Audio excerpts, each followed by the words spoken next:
Magandang araw. Mga kababayan, nais ngayon pakasuhan ni Secretary Larry Gadon itong si Hitad Maharlika dahil umano'y sa pag-expose nitong mga dokumento na ang nilalaman ay pangalan nga ni Pangulong Marcos at umano'y isang artista na si Maricel Soriano na umano'y gumagamit ng powder-like substance o tinawag niya na illegal na polvoron. Dahil ito umano ay walang katotohanan, kaya hinahamon ngayon ni Secretary Gadon na ang PIDEA nakasuhan na itong si Maharlika dahil umano sa pag-leak nitong hindi naman katotohanan na dokumento. Hanggang ganun lang ang kanilang sinasabi. These social media bloggers and bearer of fake news, peddlers of fake news, are damaging the integrity of the agency. Hindi naman sapat yung basta ang lalaman mag-deny. Dapat dito aksyon na nila.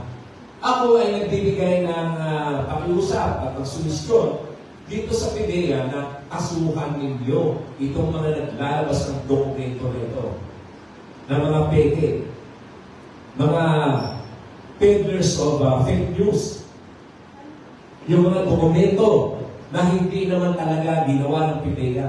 Dapat hindi lamang denial ang gawin ng PIDEA, kundi i-demanda nila sapagkat ito ay talagang binabawi na nila ang integridad ng PIDEA. And dito, meron tayong prinsipyo sa batas. Whoever is the holder, whoever is the bearer of the forged document is presumed to be the one who made it. Kaya kung sino nagpapakita niya, yun ang i-demanda nila.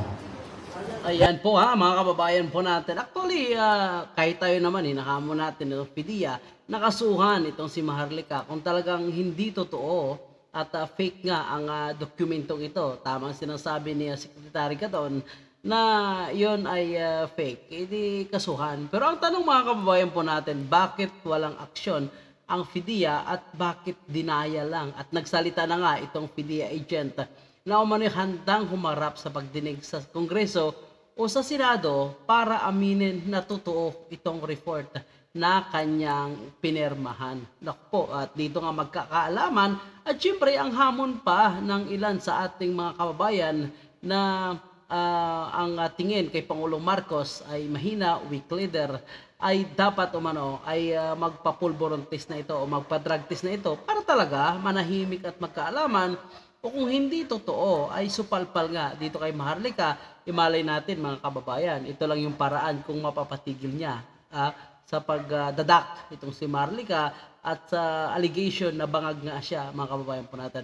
Ngayon, itong si Secretary Gadon naman ay mukhang may personal po na interest ito ngayon mga kababayan natin.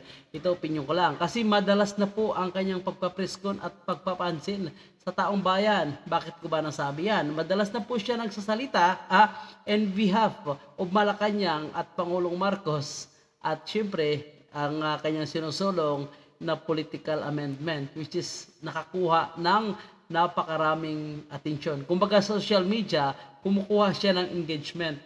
Dito naman, kumukuha siya ng atensyon para sa taong bayan at ito na naman po mga kababayan po natin, siya ang nagsasalita. Which is hindi niya naman trabaho yan. May PCO, Presidential Communication Office mismo, o itong si Bersamen, Executive Secretary, pwede magsalita kaugnay sa mga isyong ito. Bakit si Secretary Larry Gadon na hindi niya naman ito hawak? So, ang tanong nga ng ilan na mga kongresista at senador, bakit siya ang nag-file nitong political amendment? Hindi niya naman trabaho to. So, mukhang may nakikita akong political motivation at mukhang may plano sa 2025 itong si Secretary Larry Gadon. Anyway, balikan natin mga kababayan ang kanyang panawagan sa PIDEA at sa PAO na umanay kasuhan nga itong si Maharlika kung talagang walang katotohanan at fake news nga ang kanyang pinapakitang free operation ng PIDEA. Mayroong presumption sa batas na kung ikaw ang may hawak yan at yan ang pinangalantakan mo, ikaw ang gumawa. Ikaw ang gumawa. Kung hindi ikaw, ituro mo. Oh. presumption niya kung sino ang nagpapakita ng fake document, siya yung gumawa. Kaya dapat dito sa PIDEA, idemanda nila ang may nagagawa niyan ng mga fake na dokumento na yan. At pag na-demanda nila yan, kasuhan nila, at kahit naman abutin ng kung ilang buwan o panahon ang pagdemanda na yan, ay gawin pa rin nila. Ngayon, meron akong bagong idadagdag dyan. Kung sa pakiramdam ng PIDEA, ako'y nananawagan sa inyo, kung sa pakiramdam ninyo ay hindi ninyo magagawa ang pagbalangkas ng complaint dito sa mga taong nagpapakita ng mga fake na documents, nananawagan ako sa Chief ng Public Attorney's Office at ng Solicitor General na tulungan ang PIDEA na magbalangkas ng complaint para dito. Ang PAO o ang Public Attorney's Office na pinamumunuan ni Secretary Persida Acosta ay maaaring tumulong sa inyo. Kaya Bakit pa siya nag-uutos mga kababayan po natin? Hindi siya na lang yung mag-file ng kaso. Total, siya naman yung nagsasalita. At ang PAO is para yan sa mga may hirap po ng mga kababayan po natin na walang kakayanan na kumuha ng kanilang sariling abogado. PIDEA yan PIDEA at si Pangulong Marcos ang inaakusahan. Sila ba ay walang kakayanan na kumuha ng kanilang sariling abogado? Ang PIDEA may sariling abogado. Bakit pa yung PAO ang uutusan? Di po ba mga kababayan po natin? At ang dokumento na yan ay pagmamayari ng PIDEA. Di dapat sila. Bakit damay pa yung PAO? Kasi ganoon talaga. Hindi kayo dapat mag-alinlangan. Huwag kayong magpakumpit-kumpit. Kung wala kayong mga tauhan na pwedeng bumalangkas o gumawa itong complaint na ito, ako ay mismo ay pupunta sa PAO upang kayo ay maasistihan. Maraming salamat. Sana ay sundin ninyo itong aking suggestion at upang ang integridad ng PIDEA ay maging intact po, upang ang confidence, the trust and confidence of the people will not be eroded. Kaya ito, meron akong letter. Nasabit na ito kanina. Kaya lang yung may stop, hawak na nung aming isang tauhan na nagsabi. Pero ito ay pirmado na, pwede ninyong makita. Ikaps ba? Oo. Yan. Sinirox na yan, pero yung pirmado na kopya na dito.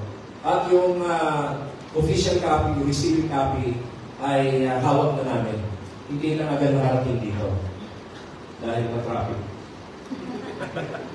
So yan po mga kababayan po natin ang kanyang panawagan sa PIDEA na umano'y kasuhan na.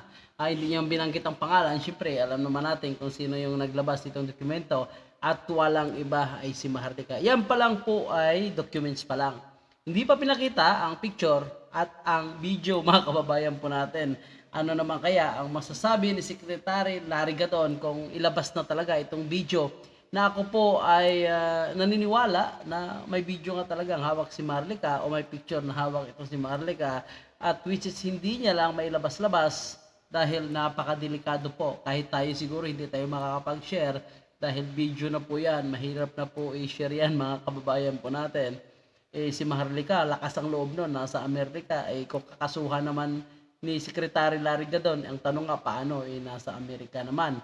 At parang hindi naman sakop ng ating pamahalaan yung mga ganitong klaseng dokumento kung kakasuhan. Anyway, mga kababayan po natin, kasi cyber-liver lang, alam ko yung magiging kaso dyan ni Maharlika, sa kanyang expose, parang hindi naman ata yan sakop, ika nga, ulitin ko. So anyway, may paraan naman sila kung paano nila i-take down itong si Maharlika at kakasuhan. At bumabayad nga umano sila ng mga trolls para i-take down nga itong si Maharlika at si Sas dahil sa kanilang pagsasalita kontra sa administrasyong Marcos. Ako po naman mga kababayan ay wala naman tayong personal na issue dyan sa kanila, kundi kung ano lang ang issue, negatibo, yun lang po yung ating pag-uusapan. Kung positibo man, edi i-share din po natin yan. At tayo naman ay nakikinig lang kay Maharlika, nanonood lang. Kung kailangan po natin bibigyan ng reaction, i-share po ang kanyang mga nilalabas na expose. Yan po ay ating ginagawa para sa kaalaman, dagdag kaalaman ng ating mga kababayan. So, ano kasi yan, karapatan ng bawat Pilipino na malaman yung mga ganitong klaseng issue. At kung hindi totoo, ipatunayan na lang ng ating Pangulo. Ika nga, ang sabi ni Attorney Vic Rodriguez, magpa-drug test para matapos na ang issue ito sa Polvoron. So, yan po ang ating panibagong update. Maraming salamat.